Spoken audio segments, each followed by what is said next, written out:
Indonesia का दावा है कि चावल के क्षेत्र में उसने आत्मनिर्भरता हासिल कर ली है। इंडोनेशिया का राइस रिजर्व 5.37 मिलियन टन तक पहुंच गया है। इंडोनेशिया के चावल स्टॉक के बढ़ने के पीछे कई कारण बताए जा रहे हैं, जिसमें अच्छा मौसम और सरकार की नीति अहम है। अब इंडोनेशिया, जो कुछ समय पहले ही दुनिया के कई देशों से चावल का आयात भी किया करता था, उसने चावल का एक्सपोर्ट अब शुरू कर दिया है। खबर इंडोनेशिया के राइस शिपमेंट की है, जहां एक रिपोर्ट में बताया गया है कि इंडोनेशिया ने रिकॉर्ड हाई अनाज रिजर्व की वजह से सऊदी अरब को चावल का अपना पहला प्रीमियम क्लास शिपमेंट भेजा है। बता दें कि इससे पहले इंडोनेशिया ने सऊदी अरब को 2.28 हजार टन चावल एक्सपोर्ट किया था और रिपोर्ट के मुताबिक लगभग 2,000 टन और डिलीवर करने की योजना है। अब इंडोनेशिया द्वारा सऊदी अरब को चावल एक्सपोर्ट को लेकर चर्चाओं का दौर जारी है और इंडोनेशिया के डिप्टी एग्रीकल्चर मिनिस्टर सुदायोर्नो का कहना है कि इंडोनेशिया ने नेशनल फूड सिक्योरिटी में एक नया चैप्टर शुरू किया है, जिसकी पहचान चावल के मजबूत स्टॉक, बढ़ते प्रोडक्शन और चावल एक्सपोर्ट करने तथा इंटरनेशनल मानवीय मिशन करने की क्षमता से होती है। उनके मुताबिक इंडोनेशिया अब केवल घरेलू डिमांड को पूरा करने पर फोकस नहीं कर रहा, बल्कि पार्टनर्स के लिए फूड सप्लायर के तौर पर अपनी भूमिका बढ़ा रहा है। उन्होंने कहा कि इसके साथ ही घरेलू सप्लाई की स्टेबिलिटी की गारंटी के लिए एक्सपोर्ट के सभी फैसले सावधानी से लिए जा रहे हैं। वर्तमान में इंडोनेशिया के चावल रिजर्व की बात की जाए तो मई 2026 तक इंडोनेशिया का चावल रिजर्व रिकॉर्ड 5.37 मिलियन टन तक पहुंच गया है। घरेलू मांग की बात की जाए तो इसको लेकर कहा गया है कि इंडोनेशिया में फिलहाल चावल की घरेलू खपत हर महीने 2.5 से 2.6 मिलियन टन पर बनी हुई है। अब खपत के कम रहने और चावल के रिकॉर्ड स्टॉक को देखते हुए इंडोनेशिया ने चावल एक्सपोर्ट पर अपना ध्यान केंद्रित करने का काम शुरू किया है। विशेषज्ञों का कहना है कि इंडोनेशिया के पास फिलहाल खपत के मुताबिक अच्छी मात्रा में चावल है और इससे इंडोनेशिया को नेशनल सिक्योरिटी से समझौता किए बिना एक्सपोर्ट बढ़ाने का मौका मिला है। आपको बता दें कि इसके साथ ही इंडोनेशिया के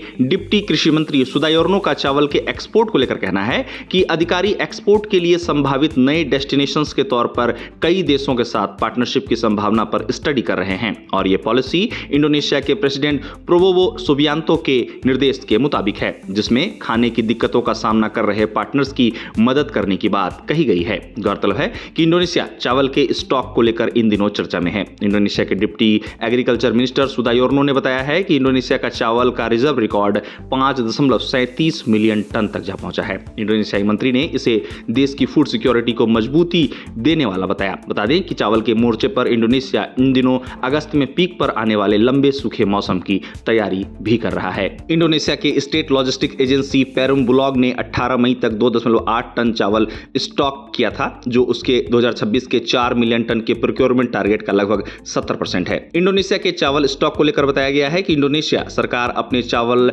स्टॉक को मजबूत करने के साथ ही देश में चावल की कीमतों को स्थिर करने के भी प्रयास कर रही है। अब इंडोनेशिया के चावल उत्पादन की बात की जाए तो इंडोनेशिया ने 2025 में 34.69 मिलियन टन चावल का उत्पादन किया था, जो पिछले साल इसी अवधि की तुलना में 13.29% ज्यादा है। इंडोनेशिया के डिप्टी एग्रीकल्चर मिनिस्टर सुदायोर्नो का कहना है कि 2025 में चावल का प्रोडक्शन 34.69 मिलियन टन तक पहुंच गया, जो पिछले साल की तुलना में 13.29% ज्यादा है। आपको बता दें कि इंडोनेशिया के कृषि मंत्रालय को उम्मीद है कि प्रोक्योरमेंट टारगेट हासिल किए जा सकेंगे, जहां मई में फसल का प्रोडक्शन 2.75 मिलियन टन और जून में 2.47 मिलियन टन रहने का अनुमान है। इस तरह इंडोनेशिया के चावल स्टॉक की चर्चा इस समय जोरों पर है। इंडोनेशिया ने यह कहते हुए चावल आयात पर फिलहाल अस्थायी बैन लगाया हुआ है कि उसने चावल में आत्मनिर्भरता हासिल कर ली है और उसके पास चावल का भरपूर स्टॉक है। साथ ही इंडोनेशिया ने चावल आयात न करने के पीछे अपने किसानों के हितों को ध्यान में रखे जाने की बात कही है। हाल ही में इंडोनेशिया के कृषि मंत्री आमरान सुलेमान ने अनुमान लगाया कि इंडोनेशिया का चावल स्टॉक 6 मिलियन टन तक पहुंच सकता है। बता दें कि इंडोनेशिया कई देशों से चावल का आयात करता है, लेकिन जब से उसने चावल के आयात पर अस्थायी प्रतिबंध लगाया है, तब से कई राइस एक्सपोर्टर्स को नुकसान का सामना भी करना पड़ा है। अब नई खबर यह है कि इंडोनेशिया ने रिकॉर्ड हाई अनाज रिजर्व की वजह से सऊदी अरब को चावल का अपना पहला प्रीमियम क्लास शिपमेंट भेजा है। यह खबर फिलहाल चर्चा में है।